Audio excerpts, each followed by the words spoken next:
ایک اور ہم بات کریں گے. جو دوسرا سوال تھا وہ یہ تھا ذوالقرنین کے بارے میں. جی جی جی کہ یہ آپ سے پوچھتے ہیں ذوالقرنین کے بارے میں تو ہم آپ کو اس کا کچھ حال سناتے ہیں. اللہ تعالیٰ کہتا ہے, یہاں اللہ پریزنٹ نہیں یوز کر رہا, دیکھ لیں فرق کتنا ہے. وہاں اللہ کہتا ہے کہ آپ دیکھ رہے ہیں, یہاں اللہ کہتا ہے کہ ہم آپ کو سناتے ہیں کہ وہ کیا تھا. اب ذوالقرنین کا واقعہ جو ہے نا, یہ اس لیے بہت ہی اہمیت کا رکھتا ہے کہ ذوالقرنین نے انٹر گلیکٹیکل ٹریول کیا ہے. جی اچھا بالکل ٹھیک ہے. ذوالقرنین ایک دنیا سے دوسری دنیا میں ٹریول کیا ہے پورٹل سے. اور ہمارے عربی کے جو لوگ ہیں وہ اس کو سمجھتے ہیں, لیکن انفارچونیٹلی جب اردو میں ٹرانسلیشنز کی گئیں, ایک تو اردو کی زبان کی کمزوری ہے کہ اس کے پاس الفاظ کا ذخیرہ اپنا نہیں ہے اور وسیع نہیں ہے. اچھا. اور دوسرے نمبر پہ اردو میں ٹرانسلیشن ہو ہی نہیں سکتا قرآن. اچھا ہو ہی نہیں سکتا بالکل. اس کا مفہوم تو بیان کیا جا سکتا ہے. مثلا فار ایگزامپل یہ قلم اگر میں یہاں رکھ دوں تو ہم کہیں گے کہ جو پین ہے وہ میز کے اوپر پڑا ہوا ہے. بالکل ٹھیک ہے. اور اگر یہ قلم یہاں ہے تو پھر بھی آپ کہیں گے کہ پین میز کے اوپر ہے, میز کے اوپر ہے, ہوا میں. لیکن عربی میں یہ دونوں چیزیں ڈیفرنٹ ہیں. ہاں عربی کہتی ہے کہ القلم علی المکتب, وہ یہ ہے, لیکن القلم فوق المکتب یہ ہے. اچھا کہ یہ ہوا میں ہے, یہ تھوڑا فوق یہ ہوتا ہے صحیح, اور ال یہ ہوتا ہے. اردو میں یہ دونوں اوپر ہی تصور ہوں گے, اس لیے یہ تجربہ نہیں ہو سکتا. اللہ, میں نے آپ کو پہلے بھی ایک آیت سنائی تھی, اللہ تعالیٰ نے کہا کہ میں نے تمہارے اوپر 7 راستے بنائے ہیں, تو وہاں فوقکم کا لفظ یوز کیا, میننگ دیر بھائی وہ راستے یہاں ہیں. اچھا زمین سے اوپر فضا میں, زمین سے اوپر فضا میں. واہ واہ واہ واہ. ٹھیک ہے. اب وہ راستے اللہ تعالیٰ ذوالقرنین کا قصہ شروع کرتے ہوئے کہتے ہیں کہ میں نے ایک لفظ یوز کرتے ہیں سبابا.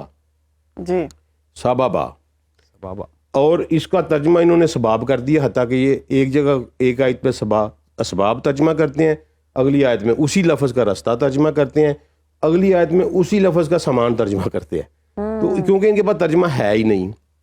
اب سبابا کا لفظ جو ہے صرف سورہ کہف میں یوز نہیں ہوا, یہ قرآن میں سورہ کہف میں 4 دفعہ یوز ہوا, اور 4 دفعہ اور جگہ قرآن میں یوز ہوا ہے. سورہ حج میں یوز ہوا ہے, سورہ مومن میں یوز ہوا ہے, اور سورہ سعد میں یوز ہوا ہے. ٹھیک. یہ جہاں جہاں استعمال ہوا ہے یہ اوپر جانے والے راستے کے لیے استعمال ہوا ہے. اور اللہ کہہ رہے ہیں ذوالقرنین کو کہ میں نے اس کو کچھ ثوابہ عطا کیے تھے, سارے نہیں کیے تھے. ذوالقرنین کو کچھ راستے بتائے, کچھ راستے ہم نے عطا کی, پورٹلز, کچھ پورٹل یا راستے ہم نے عطا کیے تھے. اب دوسرے اگلی کسی اور جگہ پہ اللہ چونکہ 7 کہتا ہے, ادھر ذوالقرنین کے 3 سفر ہیں. میننگ دیر بائی کہ میں یہ سمجھا ہوں کہ 7 راستے ہیں, اس میں سے 3 عطا کیے گئے تھے ذوالقرنین کو, پورے 7 نہیں دیے گئے تھے. اور وہ 3 کے ذریعے سفر کرتے تھے جہاں. ہاں میں آپ کو اس کا بتاتا ہوں کہ وہ کیسے ہوا. اب وہ کہتے ہیں کہ میں نے اس کو کچھ سبابہ عطا کی ہیں. آگے قرآن سورہ حج میں بھی سبابہ کا لفظ یوز کرتا ہے, اور وہیں بھی یہ کہتا ہے کہ یہ اوپر کیوں نہیں, سبابہ پہ چڑھ کے اوپر کیوں نہیں آ جاتے. پھر ایک جگہ پہ فرعون کہتا ہے حامان کو کہ اے حامان میرے لیے ایک اونچی بلڈنگ بناؤ تاکہ میں سبابہ تک پہنچ چکوں, وہ سبابہ جو آسمان کی طرف جاتا ہے, ٹھیک ہے, اور میں دیکھوں موسیٰ کے رب کو. اچھا ٹھیک ہے, باقاعدہ اونچی بلڈنگ, ٹھیک ہے, اور آسمان کی طرف جانے والا, وہاں بھی لفظ سبابہ یوز ہوا. یہ پیرامڈز اسی لیے تو نہیں بنے ہوئے, مائٹ بھی. اچھا, اس کے بعد اللہ تعالیٰ سورہ سعد میں کہتے ہیں کہ یہ جو لوگ کہتے ہیں کہ یہ زمین اور آسمان میں مالک ہیں, تو اگر یہ مالک ہیں تو پھر یہ سبابہ کے اوپر چڑھ کیوں نہیں جاتے.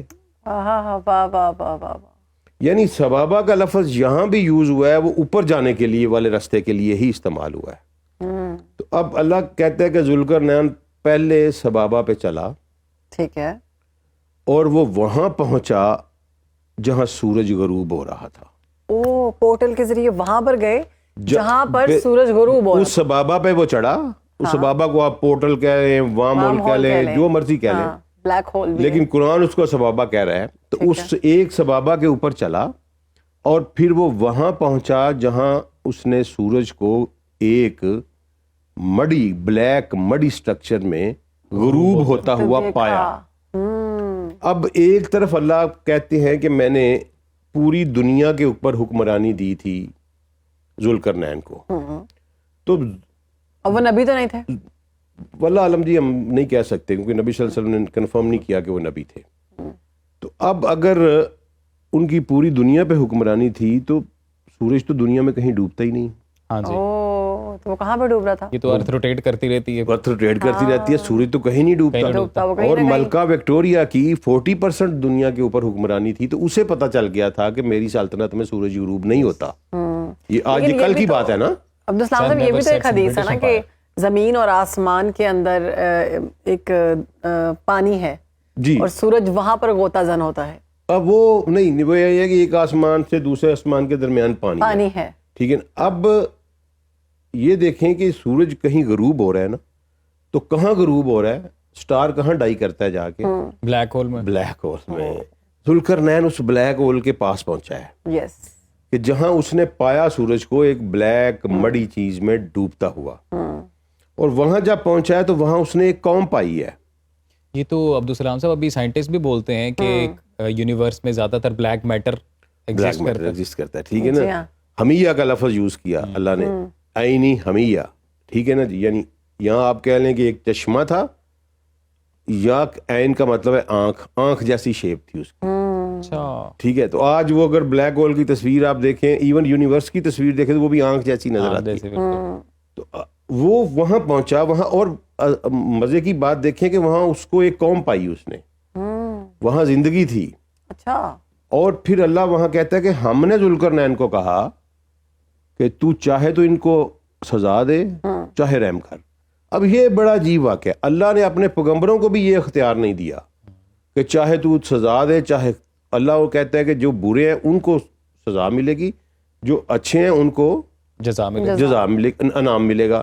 اللہ ذوالقرنین کو وہاں ڈسکریشن دے رہا ہے، جس کو چاہے جو چاہے سزا دے لے، چاہے وہ. ذوالقرنین کہتا ہے نہیں، ان کو دعوت دوں گا، جو اچھے کام کریں گے ان کو نہیں کچھ کہوں گا، جو برے ہوں گے ان کو سزا دوں گا. اب یہ اس کا ایک سبابہ کا سفر ہے. پھر اللہ کہتا ہے کہ ثم فاطمہ سبابہ، پھر وہ ایک اور سبابہ کے اوپر چلا، اور پھر پہنچا وہاں پہ جہاں سورج کو اس نے طلوع ہوتا ہوا پایا. اب یہ کہاں پہنچا؟ ایک وہ تو چلے بلیک ہول پہ چلا گیا، صحیح. یہ کہاں پہنچا؟ یہ نیبولا پہ پہنچا. اچھا، وہاں پہ شروع ہو رہا تھا، نیبولا پہ پہنچا نا، جہاں سے سٹار جنم لے رہے ہیں. جنم لے رہے ہیں. ٹھیک ہے. اور وہاں اللہ تعالیٰ کہتے ہیں کہ ایک قوم تھی، اور ہم نے سورج اور ان کے درمیان میں کوئی اوٹ نہیں بنائی تھی. اچھا. اس لفظ پہ، اس آیت پہ غور کریے گا کہ وہاں ایک قوم ملی، اور ہم نے سورج اور ان کے درمیان میں کوئی اوٹ نہیں بنائی تھی. میننگ دیر بائی کہ ان کی ایٹماسفیئر نہیں تھی، اوزون لیئر ان کے اوپر نہیں تھی.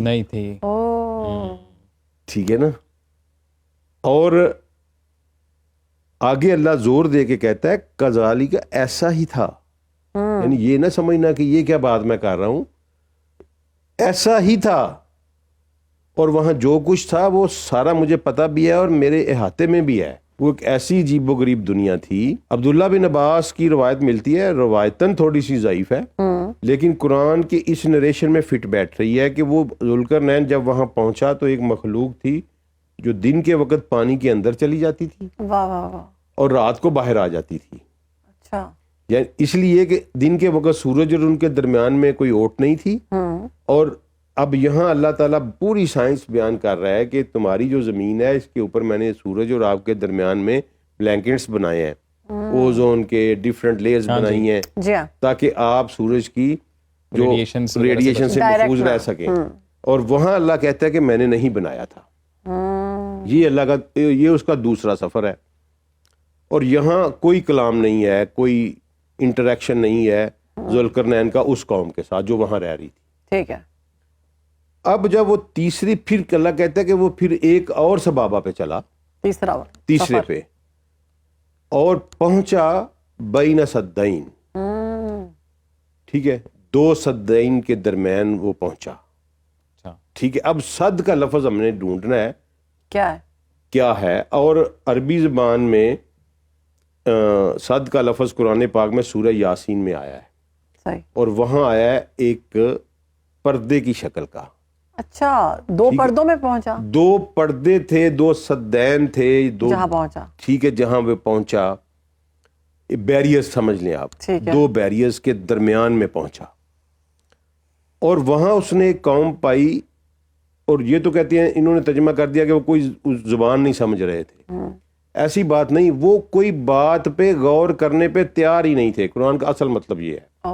صحیح, یعنی سننا ہی نہیں چاہ رہے تھے کچھ. وہ سوائے اس کے کہ وہ کہہ رہے تھے کہ ذوالقرنین یہ یاجوج مجوج ہمیں کھا گئے, اچھا یہ مارے, وہ اس کے علاوہ وہ کوئی بات سننا نہیں چاہ رہے تھے. تو وہاں پہ یاجوج مجوج وہ نہیں تھی قوم, کوئی یاجوج مجوج ایک ایسی قوم تھی جو ان کے اوپر آ کے اٹیک کرتی تھی. بالکل. اور انہوں نے کہا کہ یہ اس زمین کے اوپر یہ فساد مچاتے ہیں, جس کا ہمیں بھی, تو ہمیں اس سے بچاؤ. اب ہمارا ٹائم ختم ہو رہا ہے, تو اگلے سیگمنٹ میں پھر ہم ڈیٹیل سٹڈی کریں گے کہ یاجوج مجوج کو اس نے کیسے روکا, اور میں یہ ثابت کروں گا کہ وہ اس دنیا کی بات نہیں ہے. اشارتاً میں کلوزنگ کرتے ہوئے بتاتا چلتا ہوں, اس نے کہا کہ مجھے لوہے کے تختے لا دو. اب وہاں کوئی سٹیل مل تو نہیں لگی ہوئی تھی, تو کہاں سے لائے, کہاں سے آیا؟ تانبا ڈیل دوں گا, پگھلا ہوا تانبا. تو وہ کہاں سے آئے گا پگھلا ہوا تانبا؟ ٹھیک ہے نا, تو اس کا مطلب ہے کوئی بڑی ہائی ٹیک ورلڈ تھی وہ.